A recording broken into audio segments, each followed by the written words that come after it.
សួស្តីអ្នកទាំងអស់គ្នាថ្ងៃនេះខ្ញុំមានមុខម្ហូបថ្មីចង់បង្ហាញបងប្អូនទាំងអស់គ្នាគឺសម្លការី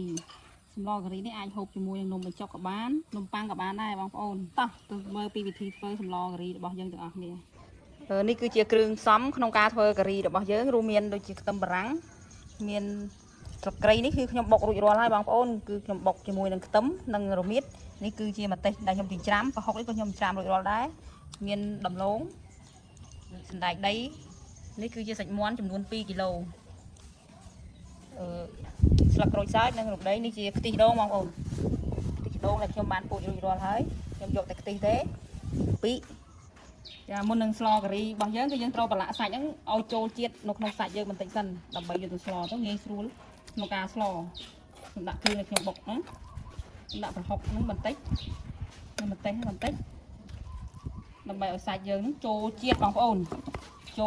ចូលជាតិគឺនៅពេលដែលយើងប្រឡាក់សាច់នឹងរួចគឺសាច់របស់យើងចូលជាតិឆ្ងាញ់មែនទែនបងប្អូនរត់នេះកន្លះស្លាបព្រាពីចេងមួយចុងស្លាបព្រាទៅបងប្អូន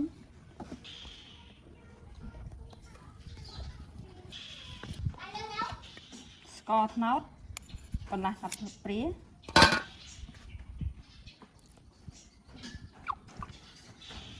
ត្រីមួយស្លាបព្រាអំបិលក្រួសកន្លះស្លាបព្រា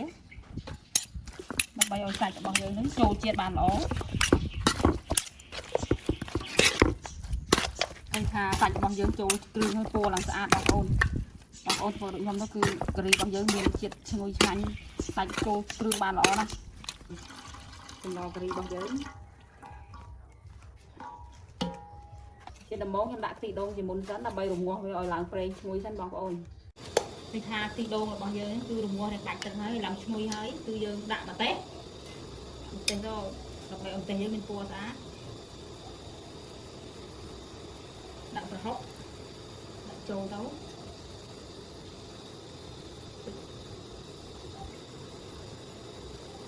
កាពិរបស់យើងគឺកាពិ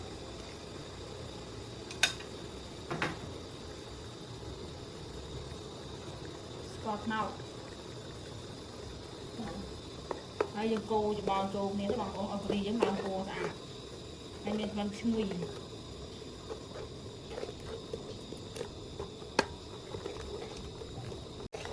អញ្ចឹងមុននឹងដាក់សាច់យើងខ្ញុំបានរងាស់វាឲ្យឡើងដាច់ទឹកបងប្អូនរងាស់ដូចខ្ញុំទៅគឺដាច់ទឹកហើយចាំយើងចាក់សាច់ចូលអញ្ចឹងខ្ញុំដាក់សាច់ហើយសាច់នឹងគ្រឿងបាញ់មិញហ្នឹង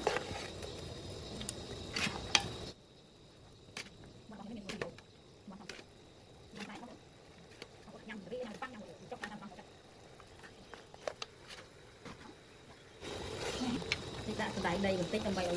មានជាតិឈ្ងុយក្នុងនោះឲ្យបងប្អូន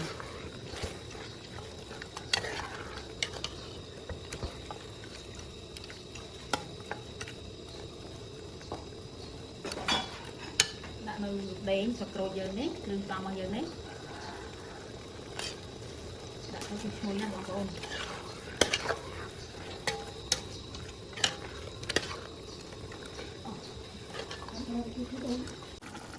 ឥឡូវខ្ញុំថែមទឹកបន្តិចទៀតឲ្យបងប្អូនដើម្បីឲ្យចូលក្នុងសាច់យើងទឹកដូងយើងនៅសល់ខ្ញុំពូតយកថែមទៀតណាបងប្អូន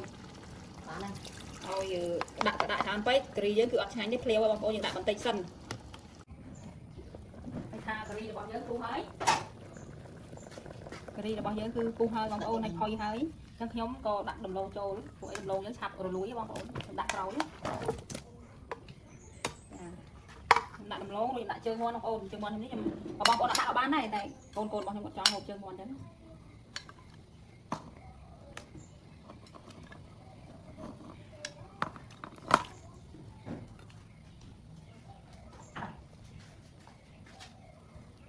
ជើងមាន់របស់ខ្ញុំបានស្រុះរួចរាល់ហើយនេះគឺក្របឲ្យពុះទុកឲ្យពុះ